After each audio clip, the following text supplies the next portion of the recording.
नमस्कार दोस्तों, स्वागत है पेंसिल एजुकेशन एकेडमी के लर्निंग प्लेटफॉर्म में। हाल ही में हिमाचल प्रदेश जल शक्ति विभाग में बहुत सारे पोस्ट को निकाला गया है। लगभग 5000 से ज़्यादा पोस्टें हिमाचल प्रदेश के जल शक्ति विभाग में निकाली गई है। अभी हिमाचल प्रदेश जो जल शक्ति विभाग है, जिसके वर्तमान समय में जो मंत्री है वो है मुकेश अग्निहोत्री, जो कि हिमाचल प्रदेश के पहले उप मुख्यमंत्री के रूप में भी अपना कार्यभार संभाला हुआ है।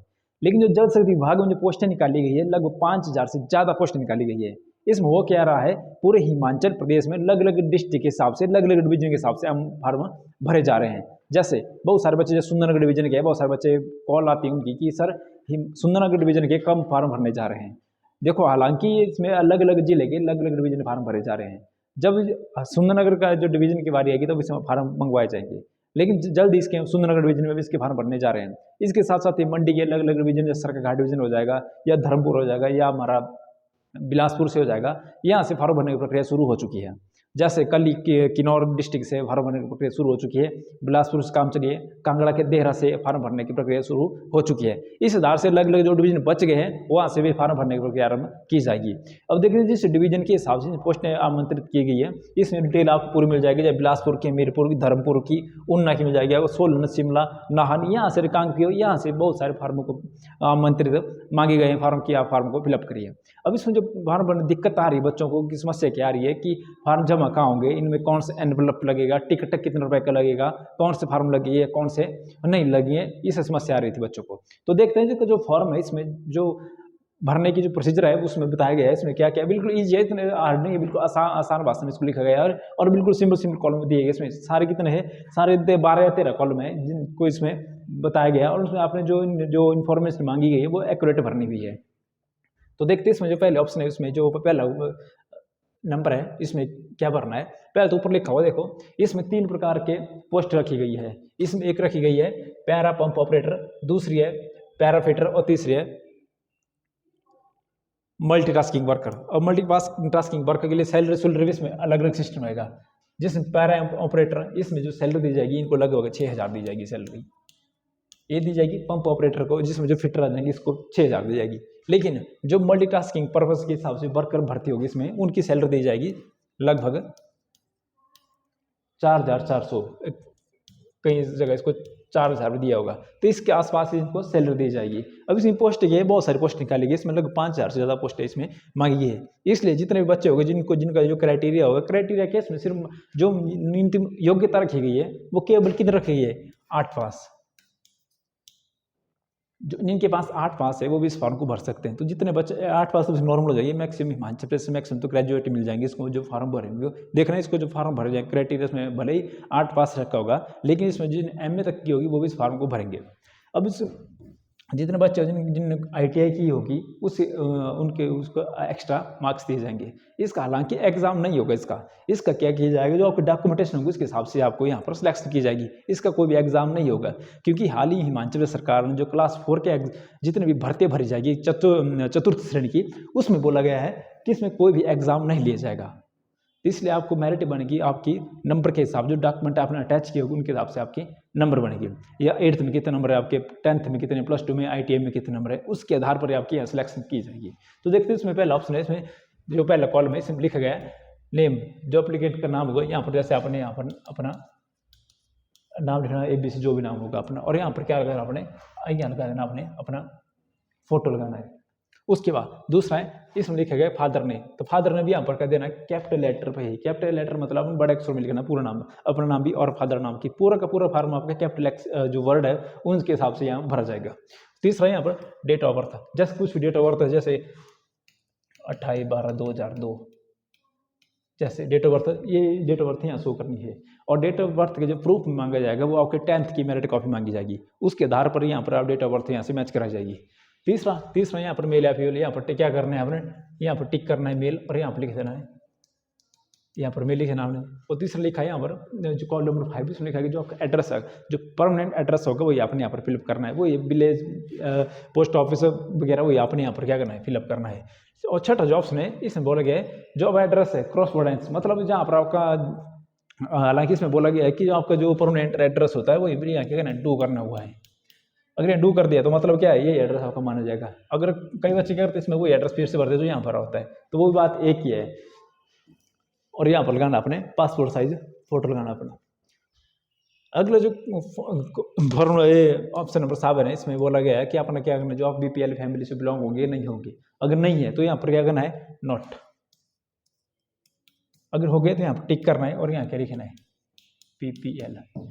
अगर होंगे बीपीएल में, जो बच्चे जो गरीबी रेखा नीचे हो गए उनका अगर सर्टिफिकेट दिया होगा बीपीएल का, बहुत इंपॉर्टेंट रोल हो जाएगा यहाँ पर बीपीएल का, क्योंकि उसके हिसाब से यहाँ पर टैक्स मिलेगी और इसके अलग आपको नंबर दिए जाएंगे। उसके बाद अगला बोला गया इसमें आपने किस पोस्ट के लिए अप्लाई करना है। पोस्ट इसमें क्या दी गई है, 3 पोस्ट दी गई है, पंप ऑपरेटर और पैरा पंप फिटर, और तीसरी दी गई है मल्टीटास्किंग स्टाफ है। इसके हिसाब से यहाँ पर 3 पोस्ट रखा गया है। तो आपने किस पोस्ट पर अप्लाई करना है वो यहाँ इंपॉर्टेंट हो जाएगा। जिस पोस्ट पर अप्लाई करना है आपने यहाँ पर करना है, जैसे यहाँ करना है, यहाँ कर दिया मैंने पैरा फिटर कर दिया, तो यहाँ पर करना है। अगर मल्टीटास्किंग के लिए करना है वो यहाँ पर करना है मल्टीटास्किंग, और फिटर के लिए करना है तो वो यहाँ करना है। तो सारे क्या पोस्ट का नाम यहाँ पर जरूर मेंशन करना है, इस पोस्ट के किस पोस्ट के लिए आप अप्लाई कर रहे हैं, इंपॉर्टेंट हो जाएगा। यहाँ की मैक्सिमम बच्चे क्या कर रहे हैं, यहाँ पर क्या कर रहे हैं, यहाँ लिख रहे हैं ऑल पोस्ट, तो ये फॉर्म ऑफ रिजेक्ट माना जाएगा। कोई एक पोस्ट के लिए अप्लाई कर सकता है यहाँ पर, ना कि 3 पोस्टों के लिए। उसके बाद इसमें 8 का 1 इसमें लिखा है क्वालिफिकेशन क्या आपकी है। अगर आपके 8th पास है, केवल और केवल मल्टीटास्किंग पर्पज के लिए 8th पास रखिए, ना कि पैराफिटर के लिए। पैराफिटर के लिए आपकी ITI भी कंपलसरी की गई इसमें। तो इसमें जो अगर मल्टीटास्किंग के लिए कर रहे हैं वो 8 पास कर, तो यहाँ पर क्या करना है आपने टिक करना है, यहाँ उसके मार्क्स लिखने हैं। जैसे 700 में से आप कितने मिलोगे, जैसे मान लिख दिया इधर 502, 700 में से 502 मिले, 8th क्लास है, लेकिन क्लास जरूर है यहाँ पर, क्लास है 8th क्लास है। उसके बाद कितने परसेंटेज बने, जैसे इधर लिख लिया मैंने, कुछ भी परसेंटेज लिख लिया इधर 66%। तो यहाँ परसेंटेज लिखना क्या नंबर, मैक्स बच्चे क्या कर रहे हैं इधर लिख रहे हैं टोटल में से 700, और यहाँ पर कितने मिले 402, 502 ऐसे लिख रहे हैं। जबकि ऐसे फॉर्म क्या रिजेक्ट होने के चांस बन रहे हैं बार बार। जितने भी यहाँ पर जितने डिवीजन है हमारे, वहाँ से जब जहाँ फॉर्म सबमिट किए जा रहे हैं तो वहाँ से बोला जा रहा है कि भाई मैक्सिमम बच्चे क्या कर रहे हैं, यहाँ पर लिख रहे हैं टोटल मार्क्स और जितने मिले वो यहाँ, जबकि इसके साथ लिखना होता है इधर, यहाँ इसको फिलअप करना है। उसके बाद यहाँ पर लिखना है आपने परसेंटेज लिखनी है, क्योंकि बहुत सा टाइम बाद पोस्ट निकाली गई है और जैसे बेरोजगारी दर बढ़ रही है, तो मैक्सिमम जिसके पास कोई योग्यता है उन सभी को फॉर्म भरने चाहिए। और यहाँ पर फॉर्म ऐसा नहीं कि आपने फॉर्म भरा और अपनी गलती की वजह से आपका फॉर्म रिजेक्ट हो गया, इसलिए ध्यान से इस फॉर्म को भरना है। इसके बाद मैट्रिक में जो आपने यहाँ टिक करना है, मैट्रिक की हुई, इसके बाद उसके नंबर जैसे 700 में से आप लिए इधर 412, तो यहाँ पर दोनों लिखना है, यहाँ टोटल भी लिखना और कितने मिले आपको वो भी लिखना। उसके बाद यहाँ पर लिखना है परसेंटेज, कितने आपको यहाँ पर परसेंटेज है, परसेंटेज जरूर लिखना है, मेंशन की परसेंटेज के हिसाब से आपकी सिलेक्शन की जाएगी यहाँ पर। तो 8th के और मैट्रिक के। उसके बाद अगर आप पैराफिटर या पंप ऑपरेटर के लिए अप्लाई कर रहे हो तो यहाँ पर अनदर मैक्स बच्चे यहाँ +2 कर रहे हैं, यहाँ पर क्या करना है आपने, यहाँ पर करना है +2 या कुछ जैसे किस BA कर ली किसी ने, तो इसकी फायदा नहीं है, इसमें BA मांगी नहीं गई, इसमें मांगी गई है 8th और 10th। हालांकि आपके पास होगी ग्रेजुएशन तो वो अलग मैटर है, लेकिन यहाँ पर क्या करना है आपने, जैसे +2 की होगी मात्र उतना ही, ज़्यादा क्वालिफिकेशन होगी उसके से कोई लेना देना नहीं होगा। अगर आपने ग्रेजुएशन किया, मान लो आपने ग्रेजुएशन में नंबर लिया है 70% और आपकी मैट्रिक में 50%, तो आपकी ग्रेजुएशन के नंबर को काउंट नहीं किया जाएगा। इसमें जो मेरिट बनेगी वो बन जाएगी आपकी 10th और 8th की मेरिट के हिसाब से इसमें नंबर जुड़ जाएंगे। और टेक्निकल क्वालिफिकेशन मतलब टेक्निकल वो आ जाएगा, इसमें ITI की होगी आपने या डिप्लोमा की होगा, वो यहाँ पर लिखना है टेक्निकल यूनिवर्सिटी, जैसे लिखे ITI यहाँ लिखा, और कितने नंबर मिले होंगे 500 मिले होंगे, 700 में से होते हैं वो, और मिले होंगे आपको 400। तो यहाँ पर क्या परसेंटेज है वही लिखना है 52%। परसेंटेज यही लिखनी है, ना कि यहाँ करनी है, ना टोटल नंबर करने हैं।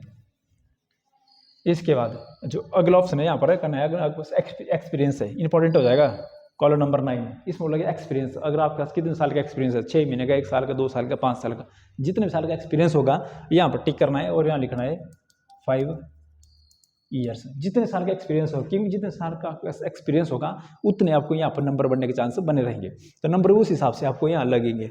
उसके बाद यहाँ पर लिखा है मोबाइल नंबर, जैसे यहाँ कुछ भी मोबाइल नंबर लिख देना इधर, जो भी आपका मोबाइल नंबर होगा उसको लिखना है यहाँ पर, और वही लिखना जो फ़ोन आपके पास 24 घंटे हो, क्योंकि कई बार यहाँ कॉल आती है, यहाँ पर डिवीजन किसी तरफ आपको कॉल भी आ सकती है, या कोई और कॉल ऑन गलत भरा होगा, या उनको समझ नहीं आया होगा, कोई अक्सर समझ नहीं आएगा, या कोई और इंक्वायरी करनी होगी, तो वही नंबर भरना जो आपके पास चलता हो नंबर, इंपॉर्टेंट हो जाएगा वो नंबर, क्योंकि अगर कॉल के माध्यम से आपको यहाँ पर बुलाया जाएगा। उसके बाद कॉलम नंबर 11, इसमें लिखा होगा आधार कार्ड, जो कि आधार कार्ड का नंबर होगा वो आपने यहाँ पर क्या है बिल्कुल सही ढंग से क्या करना है वो इसमें लिखना है, इंपॉर्टेंट हो जाएगी ये चीज़ें यहाँ पर, क्योंकि रिजेक्ट होने के चांस भी ज़्यादा बन रहे हैं इसमें एग्जाम में। जितने भी फॉर्म सबमिट हो रहे हैं वहाँ पर मैक्सिमम बच्चों के फॉर्म रिजेक्ट किए जा रहे हैं। इसके बाद इसमें दिया गया है, नोट दिया गया इसमें दिया गया है जितने भी आपने यहाँ इसमें डॉक्यूमेंट लगाए होंगे, चाहे बीपीएल का होगा, करेक्टर का होगा, एससी बीपीएल का होगा, या बोनाफाइड का होगा, उसको सेल्फ टेस्ट करना है। अब मैक्सिमम बच्चे इसको टेस्ट करा रहे हैं स्कूल के प्रिंसिपल के माध्यम से, किसी डॉक्टर के माध्यम से, कहीं पर क्या करा रहे हैं ग्रेजुएट ऑफिसर से इसको टेस्ट करा रहे हैं। लेकिन खुद बताया इसमें जो फार्म हो गया आपके कैसे होगा वो सेल्फ टेस्टेड। सेल्फ टेस्ट जैसे मान लो कोई ये आपका फॉर्म है 10th की मेरिट लिस्ट है, या नीचे जैसे अपने क्या कर देने हैं साइन कर देने हैं। इसका मतलब जितने भी फॉर्म हो गया आपके, चाहे आधार कार्ड हो जाएगा, आपका बीपीएल का फॉर्म हो जाएगा, सबकी फोर्थ स्टेट होगी, उसको क्या ना टेस्ट करना है आपने खुद सेल्फ टेस्टेड, केवल और केवल फोर्थ स्टेट। अब ऐसा नहीं कि ओरिजिनली लगे टेस्ट करने, तो सेल्फ टेस्टेड सारी कॉपी लगानी है इसमें। और लास्ट में डिक्लेरेशन, इसमें बोला गया जो आपने फॉर्म भरे हैं और वो क्या सारे सही है, कोई भी गलत नहीं तरीके से नहीं भरे हैं। यहाँ पर अपना नाम भरना है ABC, जैसे ऊपर फॉर्म नाम भरना, यहाँ की मेरे द्वारा दिए गए सारे फॉर्म क्या है सही है, अगर यहाँ कुछ गलत पाया गया है इसके तो मेरे खिलाफ कानूनी कार्रवाई की जाए, इस हिसाब से इस लाइन का मतलब होता है। और यहाँ पर क्या करना है आपने यहाँ पर क्या कर देना साइन कर देना है। उसके बाद यहाँ पर प्लेस, जैसे आप यहाँ मंडी से तो यहाँ लिखना है मंडी, और उस दिन की डेट यहाँ पर डाल देनी है, तो ये फॉर्म क्या हो जाएगा आपका कंप्लीट हो जाएगा। अब इसके बाद इसमें बोला गया है कि इसमें कौन कौन से फार्म लगेंगे। एक तो देखो फर्स्ट पहले आपकी क्या लग जाएगी 8th और 10th का लगेगा सर्टिफिकेट, 8th और 10th का सर्टिफिकेट लग जाएगा। उसके बाद आपका लग जाएगा यहाँ पर 10th का इसलिए लग जाएगा कि उसमें डेट ऑफ बर्थ क्या की जाएगी आपसे, इसके आप जाँच की जाएगी डेट ऑफ बर्थ की। उसके बाद आधार कार्ड लग जाएगा आपका, BPL का सर्टिफिकेट होगा तो उसमें क्या करना है जरूर मेंशन करना हुआ, अगर ना होगा या नो करना है तो लगाने की जरूरत नहीं है। उसके बाद SC का सर्टिफिकेट लग जाएगा आपका। उसके बाद बोनाफाइड का और करेक्टर सर्टिफिकेट। करेक्टर सर्टिफिकेट की क्या चाहिए आपका, जो प्रधान के द्वारा टेस्ट किया जाता है उसके बाद जो पुलिस स्टेशन में मिलता है उसको यहाँ पर जरूर लगाना है इस भर में। उसके बाद इसके बाद जो प्रॉब्लम आ रही है कि खुद लिखा गया है जो फार्म आप सबमिट करोगे, जब इसको पोस्ट ऑफिस में आपको पोस्ट कर दोगे तो एक एनवलप एक्स्ट्रा इसमें डालना है इस फॉर्म के अंदर, एक एनवलप, ये एनवलप होगा जो पोस्ट ऑफिस मिल जाएगा आपको, 2-3 रुपये का मिलता है, वो लेना है। और उसके बाद इन्होंने बोला है इसमें डाक टिकट 5 रुपये की, जो एनवलप लिया है उसमें जो डाक टिकट होगी वो भी इसमें जरूर मेंशन करनी 5 रुपये की, तो खुद लेनी है उस डाक टिकट, उस एनवलप लगानी है खाली एनवलप में।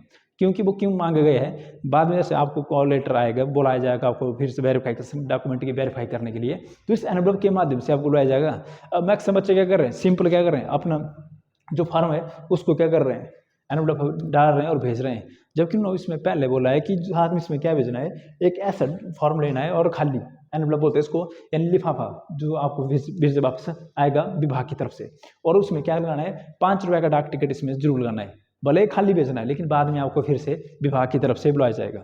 अब मैक्सिमम की यहाँ इंक्वायरी आ रही थी सर एड्रेस क्या भरा जाएगा, एड्रेस आपके डिवीजन का ही भरा जाएगा, जैसे एग्जीक्यूटिव इंजीनियर होगा वहाँ का, जल शक्ति विभाग, और डिवीजन सुंदरनगर या डिवीजन सरघाट, डिवीजन मंडी, डिवीजन करसोग, इस हिसाब से इसमें एड्रेस दिए जाएंगे। तो ये थी आज की वीडियो जिसमें हमने अब जो बच्चे के फार्म रिजेक्ट हो रहे हैं किस कारण हो रहे हैं और इसमें कौन कौन से इसमें कॉलम भरने इसको हमने देखा। मिलता है अगली क्लास में, तब तक के लिए जय हिंद।